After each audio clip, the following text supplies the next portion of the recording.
अंडा देने वाली मुर्गी की कहानी। एक गांव में एक किसान अपनी पत्नी के साथ रहता था। उनका एक छोटा सा खेत था जहां वे दिन भर परिश्रम किया करते थे, किंतु कठोर परिश्रम के उपरांत भी कृषि से प्राप्त आमदनी उनके जीवन यापन हेतु पर्याप्त नहीं थी और वे निर्धनता का जीवन व्यतीत करने हेतु विवश थे। एक दिन किसान बाजार से कुछ मुर्गियां खरीद लाया। उसकी योजना मुर्गियों के अंडे बिक्री कर अतिरिक्त धन उपार्जन था। अपनी पत्नी के साथ मिलकर उसने एक घर के आंगन में एक छोटा सा दड़बा निर्मित किया और मुर्गियों को उसमें रख दिया। भोर होने पर जब उन्होंने दड़बे में झांक कर देखा तो आश्चर्यचकित रह गए। वहां अन्य अंडों के साथ एक सोने का अंडा भी पड़ा हुआ था। किसान उस सोने के अंडे को अच्छी कीमत पर जौहरी के पास बेच आया। अगले दिन फिर उन्होंने दड़बे में सोने का अंडा पाया। किसान और उसकी पत्नी समझ गए कि उनके द्वारा पाली जा रही मुर्गियों में से एक मुर्गी अद्भुत है। वह सोने का अंडा देती है। एक रात पहरेदारी कर वे सोने का अंडा देने वाली मुर्गी को पहचान गए। उसके बाद से वे उसका खास ख्याल रखने लगे। उस मुर्गी से उन्हें रोज सोने का अंडा मिलने लगा। उन अंडों को बेचकर किसान कुछ ही दिनों में धनवान हो गए। किसान अपनी जीवन से संतुष्ट था, किंतु उसकी पत्नी लोभी प्रवृत्ति की थी। एक दिन वह किसान से बोली, आखिर कब तक हम रोज एक ही सोने का अंडा प्राप्त करते रहेंगे? क्यों ना हम मुर्गी के पेट से एक साथ सारे अंडे निकाल लें? इस तरह हम उन्हें बेचकर एक बार में इतना धनवान हो जाएंगे कि हमारे साथ पुश्ते आराम का जीवन व्यतीत करेगी। पत्नी की बात सुनकर किसान के मन में भी लोभ कर आया। उसने मुर्गी को मारकर उसके पेट से एक साथ सारे अंडे निकाल लेने का मन बना लिया। वह बाजार गया और वहां से एक बड़ा चाकू खरीद लाया।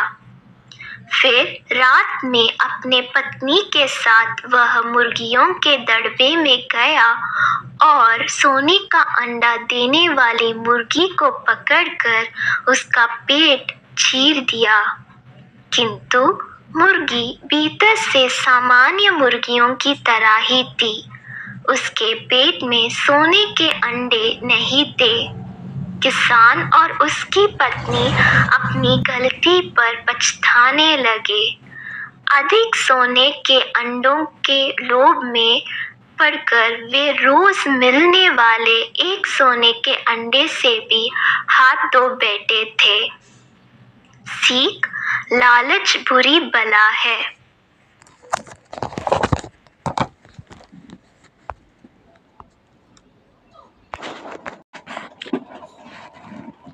हाथी और चूहे की कहानी। एक राज्य में एक राजा का शासन था। हर सप्ताह पूरी शानो शौकत से नगर में उसका जुलूस निकला करता था, जहां प्रजा उसके दर्शन किया करती थी।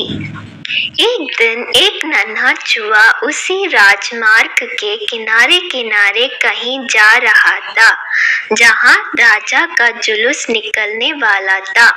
वह चूहा था तो छोटा सा, मगर उसका घमंड बहुत बड़ा था और वह खुद को सर्वश्रेष्ठ और महान समझता था। कुछ देर बाद राजमार्ग से राजा का भव्य जुलूस निकला, जिसे देखने लोगों की भीड़ लगने लगी।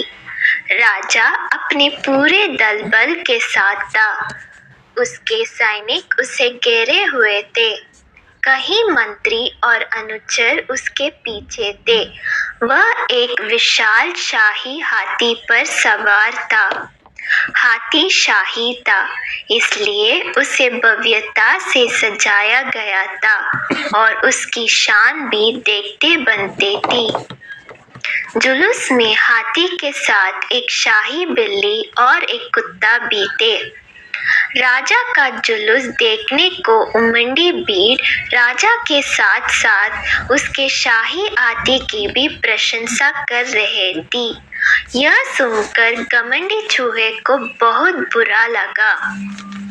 वह हाथी को गौर से देखने लगा, फिर सोचने लगा, इसमें ऐसी क्या खास बात है जो मुझ में नहीं?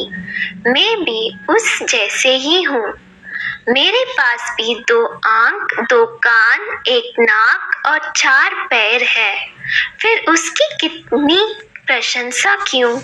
उसके विशाल शरीर के कारण, लंबी सूंड के कारण, छोटी छोटी आंखों के कारण या जुरीदार जमंडी के कारण? इस कारण एक बार तुम लोग मुझे देख लो, उस हाथी को भूल जाओगे।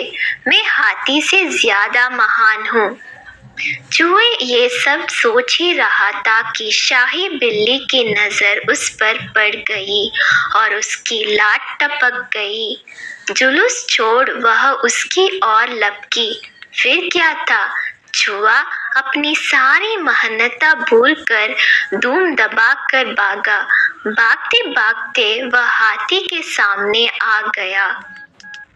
आगे बढ़ते हाथी ने उस विद्य से चूहे को देखा तक नहीं और अपना विशाल पैर उठा लिया।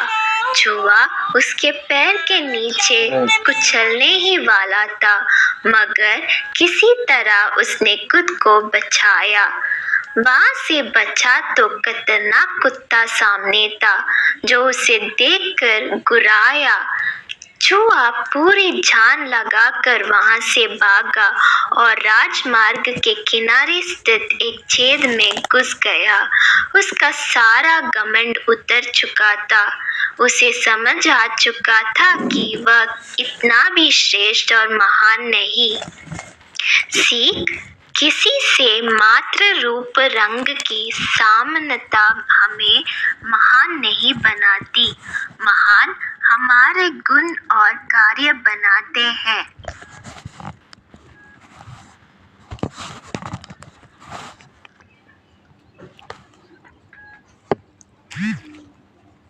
सबसे कम कीमतों पर